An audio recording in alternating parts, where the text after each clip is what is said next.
जी हाँ, नमस्कार दोस्तों। मैं अरुण कुमार राम फिर से आप लोगों के बीच में उपस्थित हो गया हूँ किस्सा कहानी चैनल पर। आशा करता हूँ कि आप लोग कुशल मंगल से होंगे और एक दूसरे के लिए दुआ कुशल मंगल की ज़रूर करते होंगे। आज मैं आप लोगों के बीच में एक ज़बरदस्त कहावत के ऊपर टॉपिक लेकर के आया हूँ। कहते हैं ना, धोबी का कुत्ता न घर का न घाट का। धोबी का कुत्ता न घर का न घाट का। इसके ऊपर हमने एक कहानी जो है आप लोगों के बीच में लेकर के आया हूँ और आप लोगों से अनुरोध है कि इस किस्सा कहानी चैनल को ज़्यादा से ज़्यादा सब्सक्राइब करें, लाइक करें, कमेंट करें, ताकि मैं भी आप लोगों के बीच में एक से एक कहानी लेकर के आता रहूं। बढ़ते हैं हम कहानी के तरफ।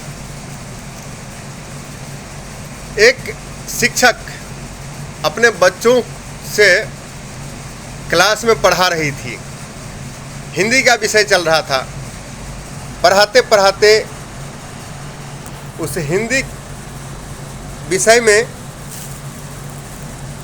मुहावरा आया।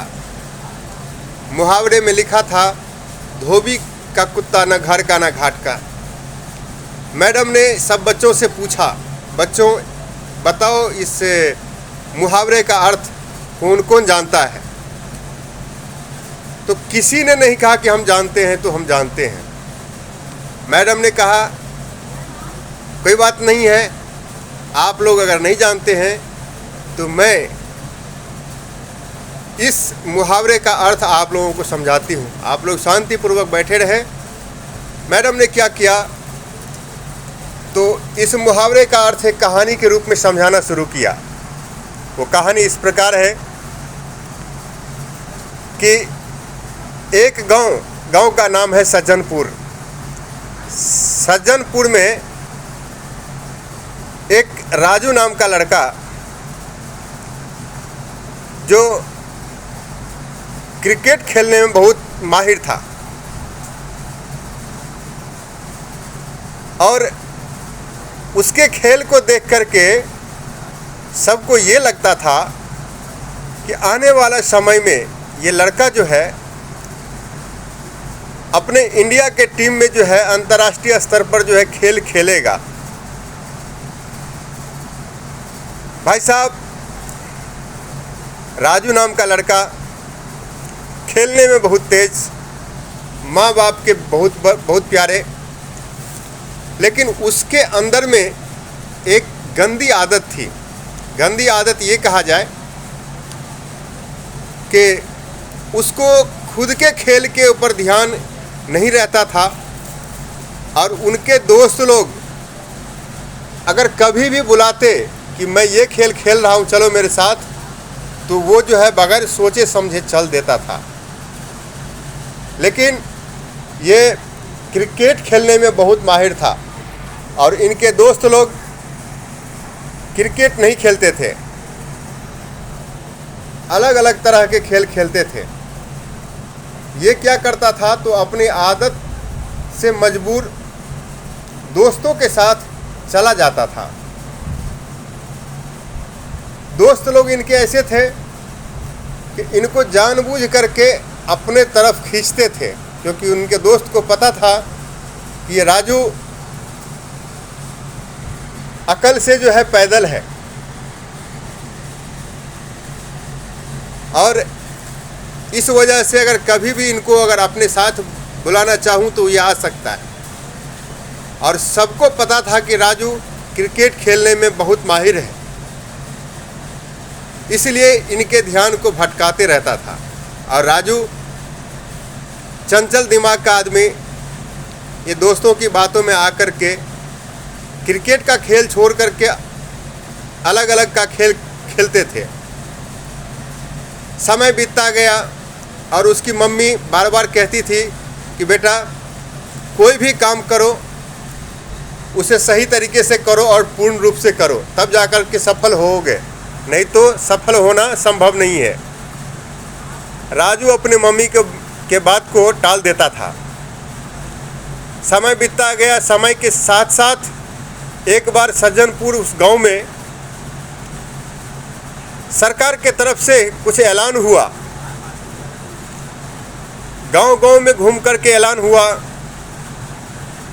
कि खेल के माध्यम में, चाहे क्रिकेट हो या कबड्डी हो या बास्केटबॉल हो, कोई भी खेल हो, जो खेलने में माहिर होगा उसको जो है राष्ट्रीय स्तर पर खेलने का मौका दिया जाएगा, जिसके लिए 10 दिन का समय है। उस 10 दिन में जिनको जो तैयारी करना है वो प्लीज़ कर लीजिए। ये बोल करके वो आला अधिकारी वहाँ से चले गए। अब क्या हुआ, राजू दिमाग का चंचल,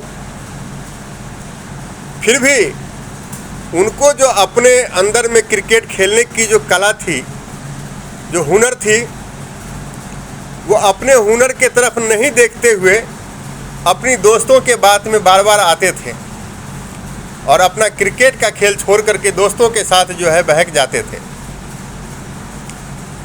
दोस्त लोग जो है उनके एक ही खेल में टिका हुआ था और राजू कभी जो है क्रिकेट खेलता तो कभी जो है अलग अलग खेल खेलता। नतीजा ये हुआ कि जब समय नज़दीक आया, जब 2 दिन का समय रह गया, तब राजू पुनः फिर से जो है क्रिकेट के तरफ, यानी कि अपने पेरेंट्स के कहने पर, अपने गार्जियन के कहने पर, क्योंकि मम्मी पापा को पता था कि मेरा राजू बहुत अच्छा खेलता है और आने वाले समय में अंतर्राष्ट्रीय स्तर पर इसको खेलने का मौका मिल सकता है, इसलिए माँ बाप उनको बार बार कहते थे कि बेटा तुम अपना ध्यान एक तरफ रखो। माँ बाप के लगातार प्रयास के बाद फिर जो है जब 2 दिन का वक्त रह गया, तब जाके राजू फिर से जो है वो अपना प्रयास, अपना अभ्यास क्रिकेट खेलने में लगाना शुरू किया। लेकिन कहते हैं ना कि अगर लगातार किसी भी चीज़ का अभ्यास किया जाए तो सफल होता है, नहीं तो सफलता सामने दिख रहा होता है लेकिन सफलता हासिल नहीं होती। यही हुआ राजू के साथ। 2 दिन का समय जो है उनके पास बच गया था। उस 2 दिन में राजू ने बहुत प्रयास किया। जब चयन होने का वक्त आया तब इनके दोस्त लोग कुछ चयन हो गए, कोई कबड्डी में तो कोई बास्केटबॉल में, कोई हॉकी में, लेकिन राजू जो है असफल हो गया। राजू अच्छा खिलाड़ी होने के बावजूद भी असफल हो गया। पता है क्यों? क्योंकि उसका मन चंचल था, एक जगह उसका मन टिकता नहीं था। उनको दूसरे के कामों में दखल अंदाजी करना बहुत अच्छा लगता था, इसीलिए वो राष्ट्रीय खेल का जो चुनाव हो रहा था उसमें वो जो है उस चुनाव में असफल हो गया। इसी पर कहते हैं, इसी जगह कहा जाता है कि धोबी का कुत्ता न घर का न घाट का। अगर एक जगह आप अगर एक तरफ अपना ध्यान, अपना काम में अगर लगे रहते हैं तो सफलता जाहिर सी बात है होना है, और अगर आप अपना ध्यान 10 तरफ लगा के रखते हैं तो असफल होना तय है। ना आपको ये काम हासिल होगा, ना वो काम हासिल होगा, ना वो काम हासिल होगा। आप किसी भी तरह से सफल नहीं हो सकते हैं। तो आशा करता हूँ ये धोबी का कुत्ता न घर का न घाट का आप लोगों को ये कहानी सुनने में अच्छा लगा होगा। अच्छा लगे तो लाइक, सब्सक्राइब, कमेंट और एक प्यारा सा अपने दोस्तों के बीच में शेयर ज़रूर कीजिएगा। फिर मिलते हैं अगले कहानी के साथ, तब तक के लिए जय हिंद।